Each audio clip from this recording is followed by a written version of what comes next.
So I'm making these tongs for Chris. They're going to be a set of wolf jaws, and it's about this point when I put my touch mark in. It's just easier to do now when they're in half. And an astute young man who was at the workshop yesterday said to me in passing comment, "Your touch mark's seen better days, Dan." And I was like, oh, damn you.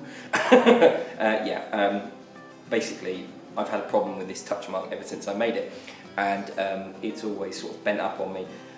It's either because I've used the wrong material or haven't heat treated it properly. To be honest with you, I don't remember. Now, what I'm going to do is I'm going to have another go at making a touch mark. I'm going to turn this piece of forklift truck time into a touch mark. I'm going to make it look a little bit like some of the tools we made not so long ago, and hopefully make it slightly bigger, but at the same time make it slightly more rigid as well, hopefully.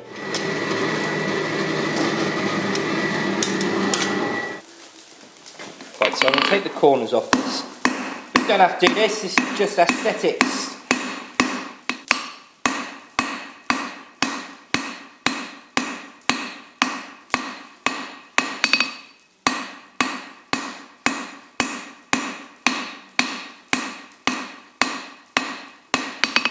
Okay, so all I'm going to do now is I've just got this up to temperature in the end here, and I'm going to just draw this down on 4 sides.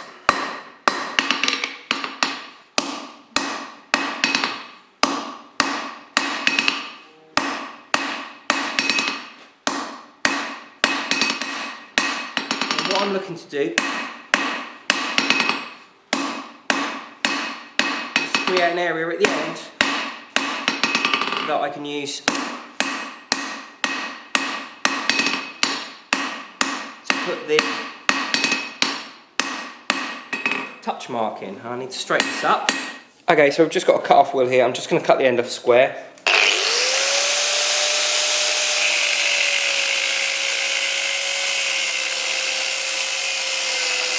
Let's have a quick chat about touch marks and what we're going to do. I'm going to put my touch mark on this piece, obviously, and my touch mark looks like this. This is the Scandinavian rune, or the Viking rune for the letter D. Do that backwards. I like this for a lot of reasons. It actually represents the first initial of my name. It also looks kind of like a D, and also there's an M in here. My surname is Moss, so you've got the components, you've got the M, you've got a D, and also you've got a negative and a positive. Okay, so I'm just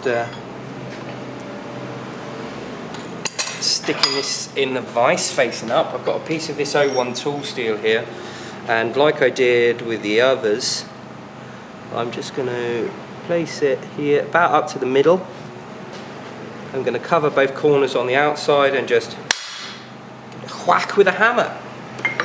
And I'm just going to take it out and turn it round. And I'm just using this initial heat just to line everything up. Yeah, I'm just going to get that in there again. Nice, good.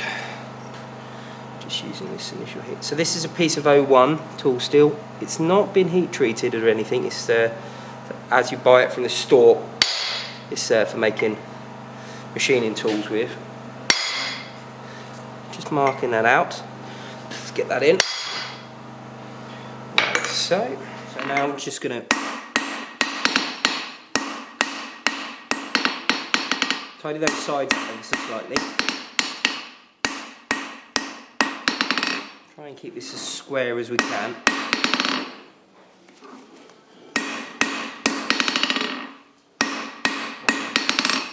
And then I'm just going to rinse and repeat on this. Which way was it? There we are.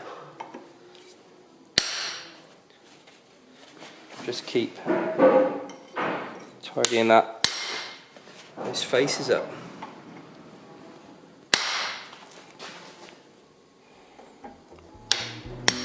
Like so.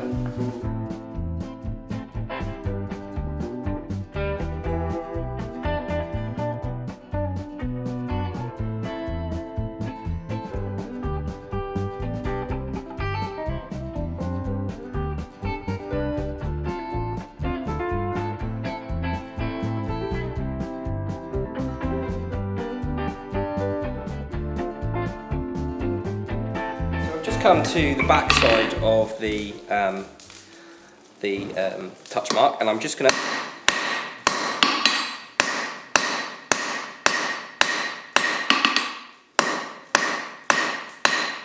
start drawing out a striking end.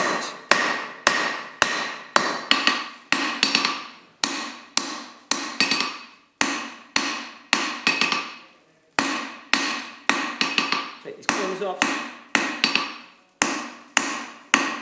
Turn that into an octagon. Put it back in the fire first.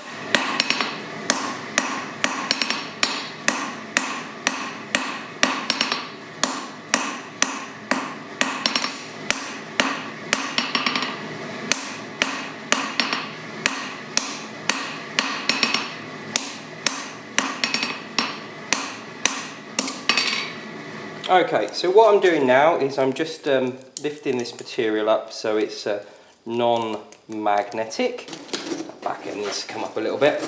And then I'm going to allow this to cool very slowly just off the side of the fire here. Just going to pop them up here on this, fire brick.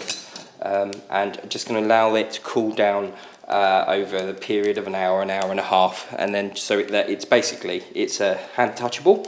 And then I'll be able to do the heat treatment process, get this all nice and hard. So I'm just going to let that normalise. This isn't annealing, this is a normalising cycle. Annealing would be a much slower cool than what I'm doing now. Okay, here she is. I've just tidied the end up, so sort of radiused it up a bit so it's good for impacts. And that's the other end there, all polished up nicely now. It's looking quite good. So what I'm going to do now is heat treat this, and to do this I'm going to take it above its critical temperature, which is about 724 degrees. I'll check that. And then we're going to quench this off in water. I want this to be nice and hard, and then I'm going to temper this end back, try and take some of the hardness out, hopefully maybe returning this back to a more softened state. And that in turn is going to give us a tool that's quite soft here, that can take impacts quite well, and then there's be a range of heat difference between this end and this end, which means it's going to be quite rigid and absorb that impact when we hit it, and then this end's going to be nice and hard, and it's going to leave our mark in there. But unfortunately this is something that's going to come in contact with heat constantly, so it might take all the effort out of it anyway. So we'll see how we get on here. That's why I know a lot of people that make touch marks when they engrave them tend to make them out of an air hardening steel.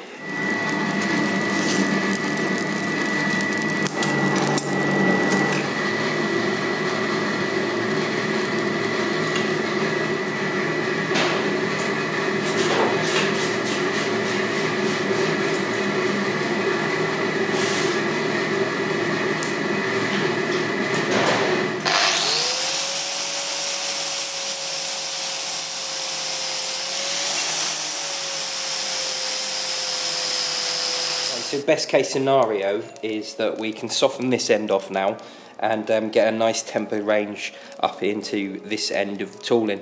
But doesn't always work out that way. This wants to not be in a critical temperature when we do the quench for the temper, because if that happens I've just gone and re-hardened this end.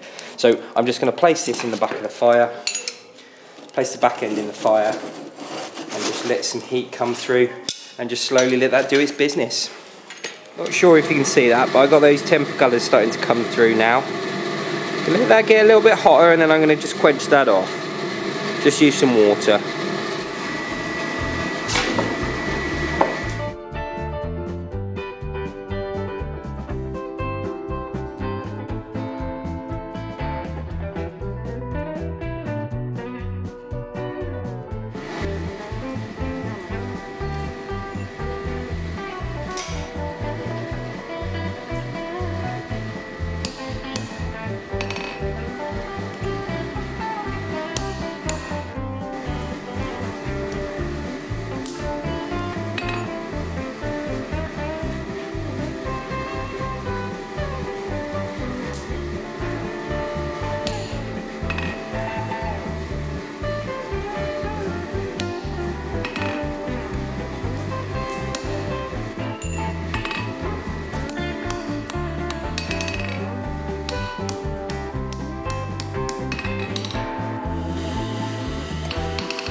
Okay, from old to new, a completely different piece of equipment.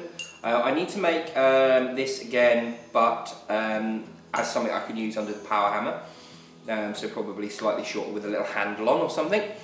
I'm not sure why this bends like it does. I'm pretty sure I heat treated this, but in my, I don't know, I just never got around to redoing it, I guess.